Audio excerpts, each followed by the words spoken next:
Ang saya ng mister ko dahil buntis ako.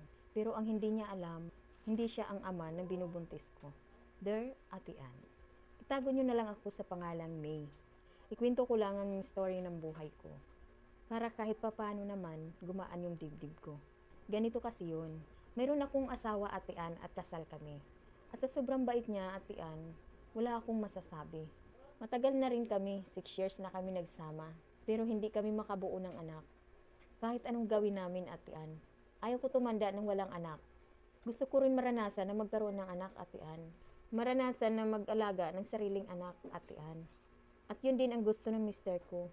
Madalas kaming nag-aaway ng mister ko dahil hindi kami makabuo ng anak. Madalas ganito ang sitwasyon namin, Ate Ann. Pero, napag-uusapan naman. Dumating din sa point na napapagod na ako. Nagbago din siya, Ate Ann. Lagi siyang umuuwing lasing. At madalas, madaling araw na siyang umuuwi. One time, lumabas kami ng mga friend ko. Nag-inuman kami ng mga friend ko. Hanggang sa may nakipag-inuman sa aming guy. Siya si Roy. At nagpakilala siya sa amin. At pag uwi ko, nag-chat ang guy sa akin, Ate Ann. Tapos, sabi niya, may gusto daw siya sa akin. As in, diretsuhan niyang sinabi sa akin yun. At nireplyan ko naman. Na wag na niya ako i-chat dahil may asawa na ako. Pero hindi siya tumigil, Ate Ann. Hanggang sa unti-unti na akong nahuhulog sa kanya. May asawa at anak siya, kaso lang, nasa malayo. Nagtatrabaho siya sa isang mall. At ang asawa ko naman, isang company worker. At gabi na umuwi. In short, nagkamabutihan na kaming dalawa. Hanggang sa may nangyari sa amin, Ate Ann. Yes, bumigay ako sa kanya, Ate Ann. Ang nasa isip ko noon, ay magpabuntis lang ako sa kanya. Tapos, iwanan ko na siya pag nabuntis na ako. Hanggang hindi ko namalayan, nagmahal na pala ako ng hindi dapat, Ate Ann. Nahanap ko sa kanya ang pagkukulang ng mister ko. Isang araw, nakilala ko yung mga anak niya. Sobrang bait sa akin. Pati asawa niya, Ate Ann, na-meet ko na rin. Sobrang bait niya. Nagsisisi ako sa ginawa ko.